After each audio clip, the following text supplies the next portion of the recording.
ఆంధ్రప్రదేశ్లో సజ్జల సేవలు సమాప్తమయ్యాయా?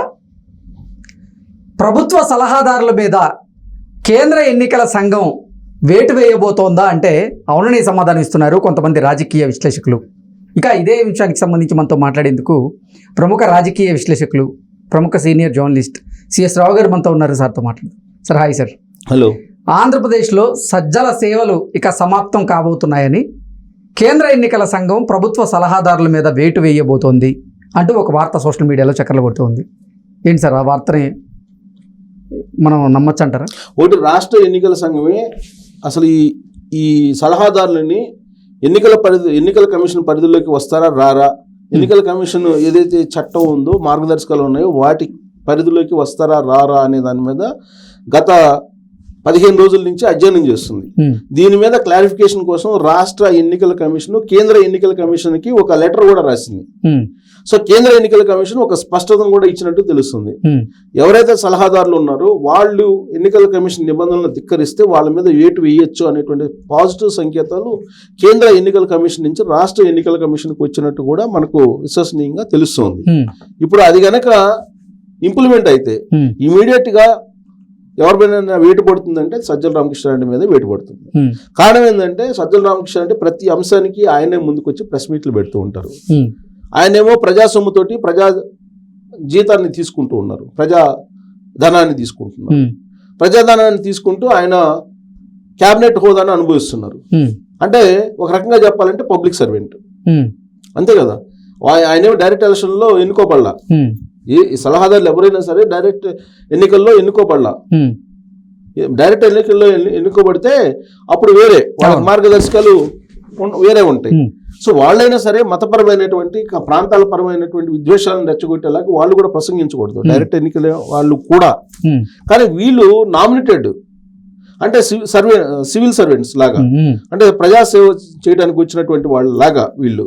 సో కాబట్టి వీళ్ళు ఎన్నికల పరిధిలోకి వస్తారని చెప్పి కేంద్ర ఎన్నికల సంఘం ప్రాథమికంగా నిర్ధారించింది.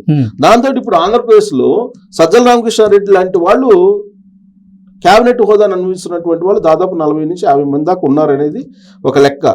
అసలు సలహాదారులు అయితే దాదాపు 300 మంది పైగా ఉన్నారు అని కొంతమంది అంటారు. కాదు 400 మంది ఉన్నారని చెప్పి కొంతమంది అంటుంటారు సలహాదారులు. అసలు ఎంతమంది ఉన్నారు మొత్తానికి అఫీషియల్ ఇంకా లిస్ట్ అయితే బయట రాలేదు. కానీ 40 మంది అయితే క్యాబినెట్ హోదాను అనుభవిస్తున్నారు. ఈ 40 మంది మీద వేటు వేయాలి అనేది ఒకటి ఇప్పుడు ఎన్నికల కమిషన్ పరిశీలిస్తుంది. వాళ్ళల్లో ఫస్ట్ కనిపించేది ఎవరంటే సజ్జల రామకృష్ణారెడ్డి. ఎందుకు కనిపిస్తారంటే ప్రతి అంశానికి నేనే అన్నట్టుగా వస్తారు ఆయన, సజ్జల రామకృష్ణారెడ్డి. అందుకే విపక్షాలన్నీ ముద్దుగా ఆయనకి సకల శాఖ మంత్రి అని పేరు పెట్టుకున్నారు సజ్జల రామకృష్ణారెడ్డి. ఇప్పుడు ఆయా శాఖల్లో ఉండేటువంటి మంత్రులు ఎవ్వరు కూడా ఎప్పుడు ఈ 5 సంవత్సరాల్లో బయటకు వచ్చి ఇష్యూస్ మీద మాట్లాడాల. అప్పుడప్పుడు బొత్స సత్యనారాయణ తప్ప మిగతా వాళ్ళు ఎప్పుడు కూడా వాళ్ళ సబ్జెక్ట్ వచ్చినప్పుడు వాళ్ళు వచ్చి వివరణ ఇచ్చి వాళ్ళు ప్రెస్ మీట్లు పెట్టినటువంటి దాఖలు లేదు. ప్రతి అంశానికి ఏదొచ్చినా సరే, అది అంగన్వాడీ సమస్య అయినా సరే, లేదా పాఠశాలకు సంబంధించినటువంటి స్కూల్ సమస్య అయినా సరే, లేదా పురపాలక శాఖలో ఉండేటువంటి సమస్యలైనా సరే, అటవీ శాఖలో ఉండేటువంటి అడవులకు సంబంధించిన సమస్య అయినా సరే, ఏదైనా సరే, లాస్ట్కి తిరుమల తిరుపతి దేవస్థానానికి సంబంధించిన అంశమైనా సరే సజ్జల రామకృష్ణారెడ్డి ప్రత్యక్షం అవుతాడు మీడియా ముందు. ఆయనే వివరణిస్తూ ఉంటారు, ఆయనే మాట్లాడుతూ ఉంటారు. అందుకని చెప్పి ఆయన్ని సకల శాఖ మంత్రి అని చెప్పి ముద్దుగా విపక్షాలు పిలుచుకుంటూ ఉంటారు. సో ఆయన ప్రభుత్వానికి సలహాదారుగా ఉంటూ రాజకీయాలు చేస్తున్నారనేది ఆయన మీద ఉన్నట్టు ప్రధానమైనటువంటి ఆరోపణ. సజ్జల రామకృష్ణారెడ్డి రాజకీయాలు చేయడానికి ఆయన ఉన్నారు కాబట్టి ఆయన ప్రభుత్వ సలహాదారుగా అనర్హుడు, ఆయన మీద వేటు వేయండి అని చెప్పి కంప్లైంట్స్ వెళ్ళాయి. ఆయనతో పాటు అజయ్ కల్లం ఇలాంటి వాళ్ళు చాలా మంది ఉన్నారు. వాళ్ళు ఏం చేస్తున్నారు, జగన్మోహన్ రెడ్డి సేవలో తరిస్తూ ఉన్నారు. వైఎస్ఆర్ కాంగ్రెస్ పార్టీ మళ్ళీ గెలవాలి అనే యాంగిల్లో వాళ్ళు పనిచేస్తున్నారు. ఈవెన్ CCLAలో కూడా కొంతమంది ఉన్నారు. ఆ CCLAకి సంబంధించినటువంటి వాళ్ళ మీద కూడా వేటు వేయాలని చెప్పి ఇప్పుడు రాష్ట్ర ఎన్నికల కమిషనే పరిశీలిస్తుంది. కాబట్టి ఒకవేళ కేంద్ర ఎన్నికల సంఘం క్లియర్గా రాష్ట్ర ఎన్నికల సంఘానికి గనక ఇలాంటి గైడ్ లైన్స్ ఇచ్చినట్లయితే, ఒక ఒపీనియన్కి అయితే ప్రాథమికంగా వచ్చినట్టు తెలుస్తుంది. ఆ గైడ్ లైన్స్ కనుక స్ట్రిక్ట్ గా కనుక ఇచ్చినట్టయితే రాష్ట్ర ఎన్నికల కమిషన్ మొట్టమొదట వేటు వేసేది ఎవరి మీద అంటే సజ్జల రామకృష్ణారెడ్డి మీద అని చెప్పి మనం ఏమాత్రం సందేహం లేకుండా భావించడానికి అవకాశం ఉంది. ఎందుకంటే ఇది ఎన్నికల టైం.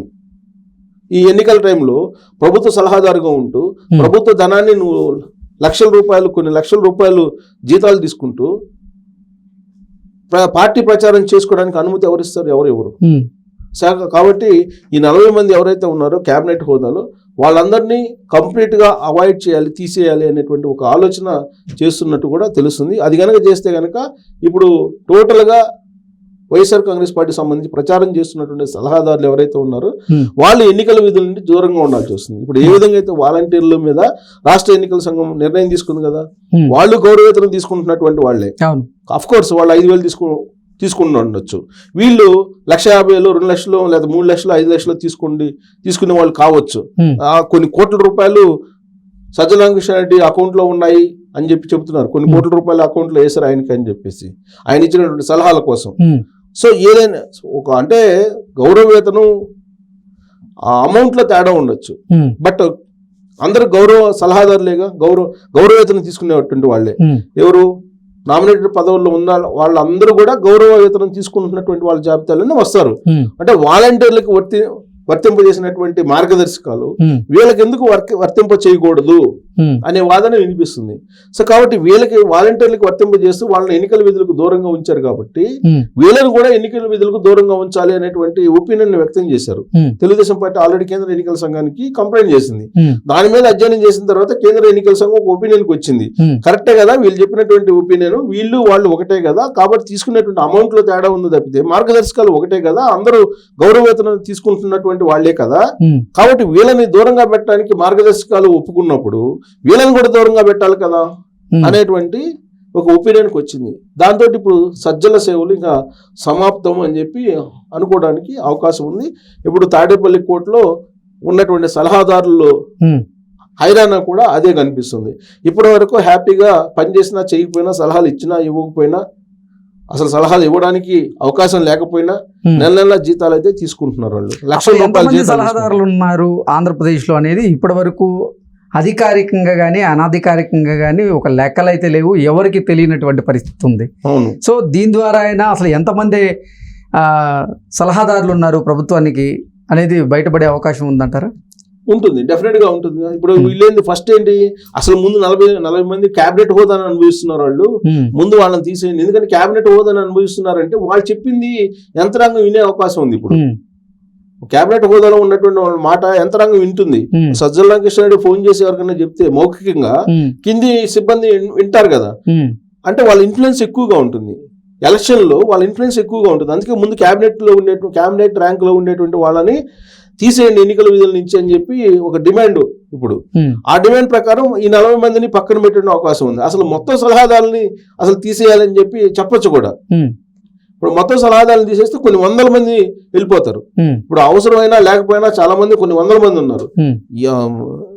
ఎక్కడి దాకా ఎందుకు, నాకు రాజకీయంగా కాకుండా జర్నలిజం పరంగా నాకు గురువుగా ఉన్నటువంటి రామచంద్రమూర్తి గారు, ఆయన సలహాదారుగా నియామకమయ్యారు. నియామకమైన తర్వాత అసలు నేను సలహాలే తీసుకోకుండా సలహాదారుడిగా నన్ను ఎందుకు పెట్టుకున్నారు, అలాంటప్పుడు నాకు మనస్కరించట్లేదు, ఊరికనే శాలరీ తీసుకోవడానికి, ప్రజాధనాన్ని తీసుకోవడానికి అని చెప్పి ఆయన 4 నెలలు 5 నెలలు ఉండి ఆయన రిజైన్ చేసి జగన్మోహన్ రెడ్డికి ఇచ్చేసి వచ్చేసారు. కానీ ఇప్పుడున్నటువంటి సలహాదారులు కొన్ని 100 మంది వాళ్ళు అసలు ఏమీ పని చేయకుండానే ప్రజాధనాన్ని ఊరికనే తీసుకుంటున్నారు. వాళ్ళ వల్ల ఉపయోగం లేకపోయినప్పటికీ కొన్ని లక్షల రూపాయలు ప్రతి నెల వాళ్ళు జీతాలు తీసుకుంటున్నారు.